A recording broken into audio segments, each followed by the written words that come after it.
గత నెల 9వ తేదీన అల్మాస్పేట సర్కిల్లో ఏదైతే ఒక దుర్గతమైనటువంటి ఒక బాధాకరమైనటువంటి సంఘటన ఒకటి జరిగింది. ఆ సంఘటనలో కొంతమంది కుహానా మేధావులు, కొంతమంది మేము లౌకికవాదులమని చెప్పుకుండే మత సామరస్యం అని చెప్పుకుంటున్నటువంటి మత ఛాందసవాదులు, కొంతమంది కమ్యూనిస్టు నాయకులు ఏదైతే కనుమరుగైపోయి నేడు వాళ్ళ ప్రాపగండం కోసం పాకులాడుతున్నటువంటి వ్యక్తులు ఈ సంఘటనను మరీ పునరావృతం చేస్తూ కడప నగరంలో మత విద్వేషాలు రెచ్చగొడుతున్నారు. మతాల మధ్య చిచ్చు పెట్టడానికి ఇంకా ప్రయత్నిస్తూనే ఉన్నారు. మేము ఒకటే చెప్పదలుచుకున్నాం. హనుమాన్ జయంతి సందర్భంగా అల్మాస్పేట సర్కిల్లో ఏదైతే 30 అడుగుల విగ్రహాన్ని ఆవిష్కరణ కోసం ఏదైతే హిందూ బంధువులందరూ పూనుకొని ఆ కార్యక్రమాన్ని చేపడుతున్నారో, కొన్ని అనుకోని సంఘటనలు జరిగిన నేపథ్యంలో 9వ తేదీన ఏదైతే ఈ కమ్యూనిస్టు నాయకులు కానీ ఏదైతే మతాన్ని మేము చాలా సామరస్యంగా పోతున్నాము, మేము మత సామరస్యాన్ని పాటిస్తున్నామని చెప్పుకుంటున్నటువంటి వ్యక్తులు ప్రతి పోలీస్ డిపార్ట్మెంట్ దగ్గరికి, కలెక్టర్ గారి దగ్గరికి మరియు రౌండ్ టేబుల్ సమావేశాలను పెడుతున్నటువంటి వ్యక్తులు ఏమేమి చెప్తున్నారు? బీజేపీ, ఆర్ఎస్ఎస్, విశ్వ హిందూ పరిషత్తు, బజరంగ్ దళ్ ఇటువంటి మత ఛాందసవాదులు వీళ్ళు కుట్ర పన్ని ఈ కార్యక్రమాన్ని చేశారని చెప్తున్నారు. మేము ఒకటే చెప్పదలుచుకున్నాం. ఏదైతే సంఘటన జరిగిందో అక్కడ మీరు ఉన్నారా? సంఘటన జరుగుతుందని ఉదయం నుంచి సాయంత్రం వరకు జరుగుతుంటే మీరు ఆ ప్రాంగణానికి ఏమైనా వచ్చారా? ఆ ప్రాంగణంలో ఏదైనా జరగకుండా మీరు ఏమన్నా ప్రయత్నాలు చేశారా? ఏమీ చేయలేదు. తమాషా చూస్తూ ఎక్కడో కూర్చొని ఈ సంఘటనను భూతత్వంలో పెట్టి చూస్తున్నారు.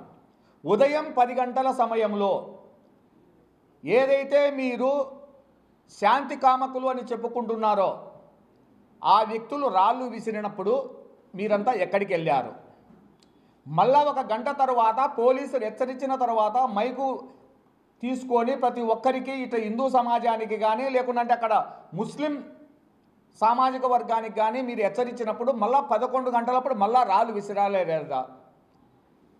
3వసారి రాళ్ళు విసిరినప్పుడు పోలీస్ వ్యవస్థకు సంబంధించినటువంటి ఒక సిఐకి తల దెబ్బ తగిలినప్పుడు మీరంతా ఎక్కడికి పోయారు? ఎటు సైడ్ నుంచి రాళ్ళు పడ్డాయి? ఒక ఆయన గాలిచంద్ర అనేటువంటి మహామేధావి ఆయన ఒక మాట చెప్తున్నాడు. ఆర్ఎస్ఎస్, విశ్వ హిందూ పరిషత్తు, బీజేపీ కుట్ర పన్ని ముందే వాళ్ళు ఈ విధంగా దాడి చేయాలని నిర్ణయించుకున్నారు అని. అయ్యా, నీకు ఒక విషయం గమనించావో లేదో, పోలీసు వారైతే డ్రోన్ల ద్వారా కావచ్చు లేకుంటే ఫోటోల ద్వారా వీడియోల ద్వారా వాళ్ళు పరీక్షించారు. ఎవరి ఇంటి మీద రాళ్ళు కర్రలు ఇటువంటివన్నీ ఉన్నాయి. ఎవరి దగ్గర మూకుమ్మడిగా మొత్తం రాళ్ళన్నీ కింద ఏర్పరచుకొని ఉన్నారు. ముందు గమనించు, దాని తర్వాత నువ్వు మాట్లాడు. ఒకసారి రౌండ్ టేబుల్ సమావేశం అంటావు, ఒకసారి వారికి కంప్లైంట్ చేస్తానమంటావు, ఒకసారి ఇది కాదు నీకు పద్ధతి. నువ్వు మత సామరస్యాన్ని పాటించాలనుకున్నప్పుడు నువ్వు దుర్గ సంఘటన జరిగినప్పుడు ఏమైపోయావు? అంతేకాకుండా కమలాపురం నియోజకవర్గం నుంచి పెద్ద ఒక ఆయన పుత్త నరసింహారెడ్డి గారు వచ్చారు. ఆయన ఇరు వర్గాలను శాంతింపజేయాలని హిందూ సమాజం దగ్గరికి వచ్చినప్పుడు ఆయన ఏ విధంగా చెప్పారో, ఏ విధంగా అయితే ఆయన మాట్లాడారో ఆయనకు సానుకూలంగా స్పందించి మొత్తం అంతా హిందూ సమాజం అంతా పక్కకి వెళ్ళిపోవడం జరిగింది. కానీ ముస్లిం వర్గానికి చెందినటువంటి ఆ సమూహం దగ్గరికి వచ్చినప్పుడు ఆయనను ఎంతగా అవమానించారు మీరు. అందరూ వేలు పెట్టి చూపించేసి ఆయనను అవమానకరంగా అక్కడి నుంచి పంపించడం జరిగింది. అంతేకాకుండా టీడీపీ జిల్లా అధ్యక్షులు భూపేశ్ రెడ్డి గారు వచ్చినప్పుడు సేమ్ ఇదే సంఘటన జరిగింది. మరి ఇప్పుడు దీనికి ఏం సమాధానం చెప్తారు మీరు? అంతేకాకుండా మీరు ఏదైతే ముందు చెప్తున్నారో మీరు జకీర్ మౌలానా గారు, అహ్మద్ బాషా అలయాస్ బాబుబాయ్ గారు, వాళ్ళ దగ్గరికి వెళ్ళి పోలీస్ డిపార్ట్మెంట్ వాళ్ళతో మాట్లాడలేదా? వాళ్ళతో మాట్లాడి ఆ సమూహాన్ని పక్కకు తీసుకొని వెళ్ళండి, ఇరు వర్గాల మధ్య ఏవైతే ఫ్లెక్సీలు వెలిసిన్నాయో ఏవైతే ఉన్నాయో 2 వర్గాల నుంచి మొత్తం అన్ని తీసేస్తాము, ఇక్కడి నుంచి వెళ్ళిపోండి అని హెచ్చరించారా లేదా?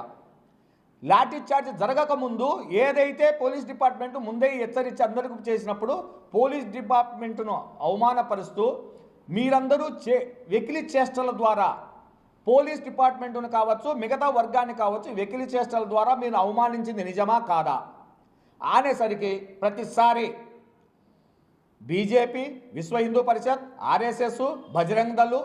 ఇక్కడ ఉన్నది బీజేపీ, ఆర్ఎస్ఎస్, విశ్వ హిందూ పరిషత్, బజరంగ్ దళ్ కాదు, హిందూ సమాజం మాత్రమే ఉంది ఆడ. ఇక్కడ ఏ పార్టీ లేదు, ఏ సంస్థ లేదు. హిందూ సమాజం అందరూ ఈ హనుమాన్ జయంతి సందర్భంగా అక్కడ గొంకుడి ఆంజనేయ స్వామి యొక్క విగ్రహ ప్రతిష్ఠ కోసం మాత్రమే ఉన్నారు అక్కడ పూర్తి స్థాయి. కాకపోతే ఏదైనా సరే మేము ఒకటే చెప్తున్నాం, ఎవరికైనా హిందూ సమాజానికి కానీ ఎవరికైనా సరే ఆపద కలిగినప్పుడు బీజేపీ కానీ, ఆర్ఎస్ఎస్ కానీ, విశ్వ హిందూ పరిషత్ కానీ ముందు ఉంటుంది. ఈ విషయాన్ని నొక్కి ఉక్కానిస్తున్నాం. ఈరోజు కూడా మేము ఒకటే పోలీస్ డిపార్ట్మెంటును కానీ, కలెక్టర్ గారిని కానీ ఒకటే కోరుతున్నాం. కడప నగరంలో ఎంతమంది రోహింగ్యాలు ఉన్నారో కార్డన్ సర్చ్ చేసి ప్రతి ఇంటిని క్షుణ్ణంగా పరిశీలించి ఇంతమంది ఇక్కడ ఎవరైతే ఉగ్రవాద మూకలు కదలికలు ఉన్నాయి, ఎవరైతే కొత్త వ్యక్తులు వచ్చి ఉన్నారు, మొత్తం అంతా జల్లడ పట్టాలని మేము విజ్ఞప్తి చేస్తున్నాం. ఈరోజు ఎవరైతే వీళ్ళకు మత సామరస్యాన్ని పాటిస్తున్నాం అంటూనే ఒక మతం యొక్క వ్యక్తులను ఉసిగొల్పుతూ హిందూ సమాజం మీదకి ఉసిగొల్పుతున్నారు. మీరు మీ యొక్క ప్రభావాన్ని కోల్పోయి కమ్యూనిస్టులు మీరు లేనిపోనేటన్ని కల్పించుకొని మేమేదో ఉద్ధరిస్తున్నాము సమాజాన్ని, లౌకికవాదాన్ని మేము పూసుకొని పోతున్నాము అంటే హిందూ సమాజం చూస్తూ ఊరుకోదు. మిమ్మల్ని ఏ విధంగా అయితే మిగతా రాష్ట్రాల్లో తరిమి కొడుతున్నారో నెక్స్ట్ ఆంధ్రప్రదేశ్లో, అందులో ఉన్న కడపలో మిమ్మల్ని హిందూ బంధువులందరూ తరిమి కొట్టేంత వరకు పరిస్థితులు తెచ్చుకోవాకండి. ఇది మేము ఖబర్దార్గా చెప్తున్నాం. ఎవరైతే కమ్యూనిస్టు నాయకులు ఉన్నారో, ఎవరైతే కుహాన లౌకికవాదులు ఉన్నారో మీ అందరికీ ఇదే హెచ్చరిక కూడా చేస్తున్నాం. మీరు మత సామరస్యాన్ని పాటించాలనుకుంటే అక్కడ ఏం జరిగింది, మీరంతా సంఘటన జరుగుతున్నప్పుడు మీరైతే ఏదైతే ఈరోజు అందరూ పోయి ప్రతి చోటికి వెళ్తున్నారో మీరందరూ అక్కడికి వచ్చి ఆ సమూహాన్ని ఎందుకు పొమ్మని చెప్పలేదు, ఎందుకు సామరస్యాన్ని పాటించమని చెప్పలేదు. హిందూ సమాజం అదే వాళ్ళ మాట విన్నది కదా, పోలీస్ డిపార్ట్మెంట్ మాట విన్నది, రెవెన్యూ డిపార్ట్మెంట్ వాళ్ళ మాట విన్నది. వాళ్ళందరూ ఎవరి మీదకి పోకుండా ఎటువంటి వెకిలి చేష్టలు చేయకుండా ఒక సైడ్ ఉన్నారు.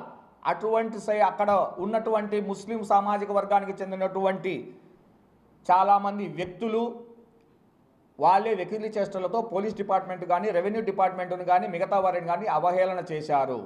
దీనిపై ఖచ్చితంగా మేమైతే ఇప్పుడు పోలీస్ డిపార్ట్మెంట్ను కూడా, రెవెన్యూ డిపార్ట్మెంట్ను, కలెక్టర్ గారిని ఒకటే కోరుతున్నాం.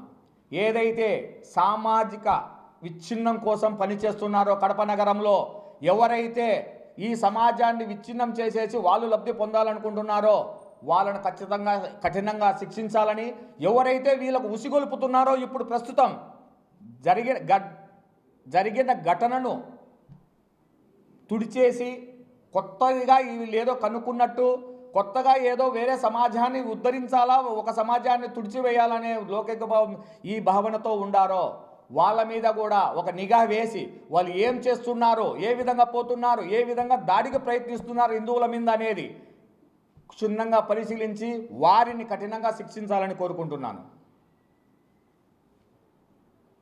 ప్రతి ఒక్కరూ తప్పనిసరిగా యూట్యూబ్లోకి వెళ్ళి కడప వార్తను లైక్ చేయండి, సబ్స్క్రైబ్ చేయండి. ఇట్లు మీ జి రమణయ్య, ఎడిటర్, కడప వార్త.